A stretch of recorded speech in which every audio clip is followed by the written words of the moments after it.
Let me ask you something uncomfortable. When was the last time you took a trade, not because it was a great setup, but because you just needed to feel something? Be honest with yourself, because if you're like most traders, this happens more often than you'd ever admit. You sit there staring at the charts. Nothing's happening. The market is quiet. And somewhere inside you, there's this growing tension, this restlessness, this unbearable urge to just do something. So you click. You enter a trade. And for a moment, just a brief moment, you feel relief. You feel alive. You feel like you're back in the game. That feeling? That's dopamine. And it's destroying your trading account. Today, I'm going to show you something that most traders never understand. Your brain is literally addicted to the action of trading. Not to profits, not to success, to the action itself. And until you break this addiction, you will never be consistently profitable. This isn't about discipline. This isn't about willpower. This is about understanding the chemical warfare happening inside your own skull every time you sit down to trade. Let's start with the basics. What is dopamine, really? Most people think dopamine is the pleasure chemical. They think it's released when you feel good. That's not quite right. Dopamine isn't about pleasure. Dopamine is about anticipation. It's about the promise of reward. It's the chemical that makes you want things, not the chemical that makes you enjoy them. And here's where it gets dangerous for traders. Dopamine spikes not when you win a trade, but when you place one. Think about that. Your brain gives you a chemical reward for entering a position, regardless of whether that position makes money. The anticipation of potential profit triggers the same neural pathways as drugs, gambling, and other addictive behaviors. You're not trading the markets, you're feeding an addiction. And the market is the perfect dealer because it never closes, it always offers action, and it promises unlimited rewards. Let me tell you about a trader named Alex. Alex was a successful attorney, sharp mind, analytical, detail-oriented, everything you'd think would make a great trader. When Alex started trading, he approached it like he approached law: research, preparation, careful analysis, and for the first few months, he was patient. He waited for setups. He followed his rules. Then something changed. Alex started checking his charts more frequently. Instead of once in the morning and once at night, he was looking every hour, then every 15 minutes, then constantly. He told himself he was being diligent. He told himself he was staying informed. But the truth was different. Alex had developed a compulsion. He wasn't checking the charts for information. He was checking them for stimulation.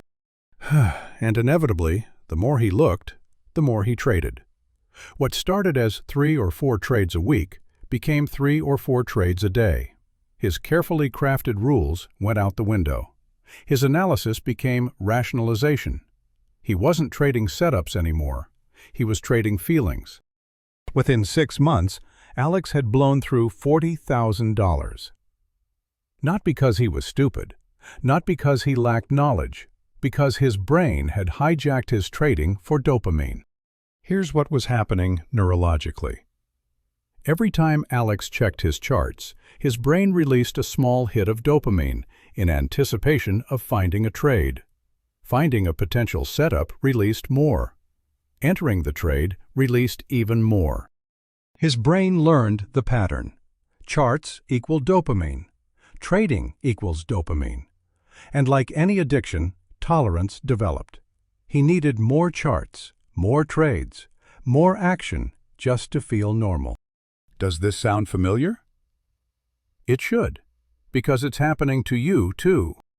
The trading industry doesn't want you to know this. Brokers profit from your activity. More trades mean more commissions, more spreads, more revenue for them.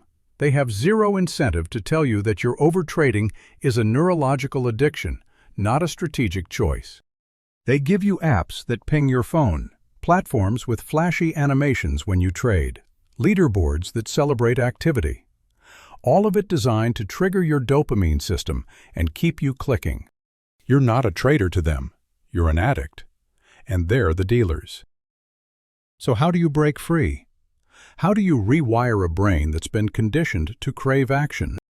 The first thing you need to understand is that you cannot rely on willpower alone.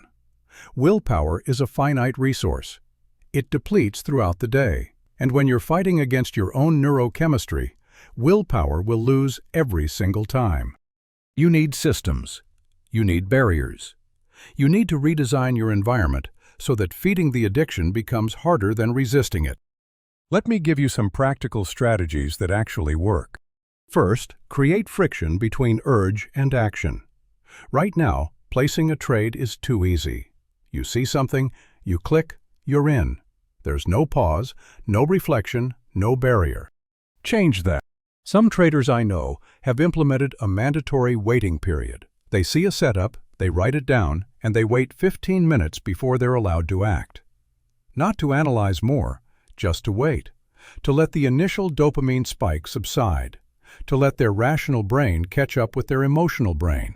You'd be amazed how many can't-miss opportunities look mediocre after 15 minutes of calm reflection. Second, limit your exposure to the stimulus. You can't get addicted to what you don't see. If checking charts triggers dopamine, check charts less frequently. Set specific times for chart review.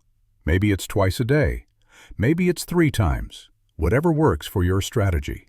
But outside those times, the charts don't exist for you. This feels impossible at first. You'll feel anxious. You'll feel like you're missing something. That anxiety? That's withdrawal. That's your brain throwing a tantrum because you're not feeding it. Push through it. The anxiety fades. And on the other side is clarity you haven't felt in months. Third, replace the dopamine source. Your brain needs dopamine. That's not optional. But you can choose where it comes from. Find something else that gives you that sense of anticipation and reward. Exercise is powerful for this. So is learning a new skill. So is any activity that challenges you and provides feedback. The traders I know who successfully broke their action addiction almost all found something else to channel that energy into. They didn't just eliminate the bad habit. They replaced it with something better. Fourth, and this is crucial, redefine what triggers your reward response. Right now, your brain rewards you for placing trades. You need to rewire it to reward you for not placing trades, for patience, for discipline. This sounds abstract, so let me make it concrete. Start keeping a discipline journal. Every day that you follow your rules, every setup you correctly pass on, every moment of patience. Write it down. Celebrate it. Tell yourself explicitly that you did well. It feels silly at first, but you're literally reconditioning your neural pathways. You're teaching your brain that patience equals reward, not action equals reward. Over time, this works. Your brain adapts. Discipline starts to feel good because you've trained it to feel good. Fifth, understand your triggers. Dopamine cravings don't appear randomly. They're triggered by specific situations, emotions, and environments. For some traders, boredom is the trigger. For others, it's anxiety. For others, it's a losing trade that makes them want to win it back. For others, it's seeing the market move without them. What's yours? Identify your triggers and you can prepare for them. When you know that boredom leads to overtrading, you can have a plan for boring markets. When you know that losses trigger revenge trading, you can have a rule about stepping away after a loss. You can't fight an enemy you don't understand. Know your triggers. They're the doorway to your addiction. Let me talk about something uncomfortable. The withdrawal period. When you start limiting your trading, when you start creating friction, when you start denying your brain the dopamine it's used to getting, you will feel terrible. Anxiety, restlessness, irritability, a constant nagging feeling that you should be doing something, that you're missing out, that opportunities are passing you by. This is normal. This is expected. This is the price of breaking free. And most traders fail here. They feel the discomfort of withdrawal, and they conclude that something is wrong. They think they need to trade. They think the market is calling them. No, that's not the market calling you. That's your addiction screaming for its fix. Push through. The first week is the hardest. The second week is still hard. By the third week, something shifts. The cravings become less intense. The anxiety starts to fade. You start to feel something you haven't felt in a long time. Peace, clarity, control. That's what's on the other side of withdrawal. That's what you're fighting for. Let me share something that helped me understand this at a deeper level. I read a study once about rats and lever pressing. Researchers put rats in a cage with a lever. Press the lever, get a food pellet. Simple enough. The rats learned quickly and pressed when hungry. But then the researchers changed the game. Sometimes the lever gave a pellet. Sometimes it didn't. The reward became unpredictable. You know what happened? The rats became obsessed with the lever. They pressed it compulsively, far more than when the reward was guaranteed. The uncertainty, the intermittent reinforcement, created an addictive behavior pattern. Sound familiar?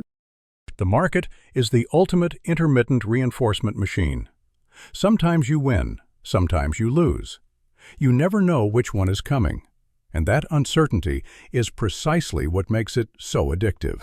Every trade is a lever press, and your brain is the rat, compulsively clicking, hoping this time will be the reward. Once you see this, you can't unsee it. You're not a sophisticated market participant. You're a rat pressing a lever, and the only way to stop being a rat is to step away from the lever. Now, I want to address something important. Some of you are thinking, but I need to trade. That's how I make money. I can't just stop. You're right. You can't stop completely. But there's a massive difference between trading strategically and trading compulsively. Strategic trading is planned in advance. You know your setups. You know your rules. You execute when conditions are met. Between setups, you do nothing. Compulsive trading is reactive. You trade because you feel like it, because something moved, because you're bored or anxious or excited. There's no plan, just impulse dressed up as strategy. Be honest with yourself. How much of your trading is strategic and how much is compulsive? If you're like most traders, the compulsive portion is far larger than you want to admit, and that portion is pure dopamine seeking. It's the addiction running the show while you tell yourself you're in control. Here's a test that might help you see the truth. Look at your last 20 trades. For each one, ask yourself honestly, did I take this trade because it perfectly met my criteria? Or did I take it because I wanted to trade? If more than 2 or 3 of those 20 trades were taken because you wanted to trade rather than because you should have traded, you have a dopamine problem. Don't feel bad about this. It's not a character flaw. It's brain chemistry. But it is something you have to address, or it will keep taking your money indefinitely. Let me tell you about what life looks like on the other side of this addiction. I know traders who have broken free, who have rewired their brains, who have transformed their relationship with the markets from compulsion to calm. They trade less, far less. Sometimes they go days without taking a position, and they're completely at peace with that. They don't check charts compulsively. They look when it's time to look, and then they close the platform and live their lives. They don't feel anxious when the market moves without them. They know their setup will come, and if it doesn't come today, it will come tomorrow. Their accounts grow, slowly, steadily, consistently, not because they've found some secret strategy, but because they've stopped bleeding money on compulsive trades. They've stopped feeding the addiction. This is available to you. This level of calm, this level of control, this level of profitability. But you have to be willing to go through the discomfort of breaking the addiction first. Let me give you a challenge. For the next week, I want you to track every urge to trade. Not every trade you take, every urge. When you feel the pull to check the charts, write it down. When you feel the itch to enter a position, write it down. When you feel restless and want action, write it down. Don't judge these urges. Don't try to stop them. Just observe them. Record them. At the end of the week, look at your data. How many urges did you have? How many of them were based on genuine setups versus just wanting stimulation? What triggered them? What time of day were they strongest? This awareness alone is powerful. You can't change what you don't see. And most traders have never actually looked at their urge patterns. They just react to them automatically, like a rat pressing the lever. See yourself clearly. That's the first step toward freedom. Here's what I want you to remember. Your brain evolved over millions of years for an environment completely different from modern financial markets. It's not designed for this. Its reward systems, its impulse patterns, its dopamine responses. None of it was built for sitting at a computer and making decisions about abstract price movements. You're using ancient hardware to run modern software. Of course it glitches. Of course it misfires. Of course it pushes you toward behaviors that feel good in the moment but destroy you over time. This isn't your fault, but it is your responsibility. Understanding your brain's limitations is the first step. Building systems to compensate for those limitations is the second. And staying vigilant, knowing that the addiction never fully disappears, is the third. The most successful traders I know aren't the smartest. They aren't the ones with the most sophisticated strategies or the best information. They're the ones who have mastered themselves, who have learned to override their own neurochemistry, who have built an environment and a set of habits that protect them from their own worst impulses. They've broken the dopamine addiction, and they trade from a place of calm rather than craving. This is available to you. Not easily, not quickly, but definitely. Start today. Create friction. Limit exposure. Replace the dopamine source. Redefine your rewards. Know your triggers. One day at a time, one urge at a time, one moment of patience at a time, you can rewire your brain. And on the other side is the trader you were always meant to be. Calm, controlled, consistently profitable. Not because you found a better strategy, but because you finally broke free from the addiction that was sabotaging every strategy you tried. That's the edge nobody talks about. That's the real secret. The market will always be there. The opportunities will always come. The only question is whether you'll be in control when they arrive, or whether you'll have already blown your account feeding an addiction you didn't even know you had. Now you know. What you do next is up to you.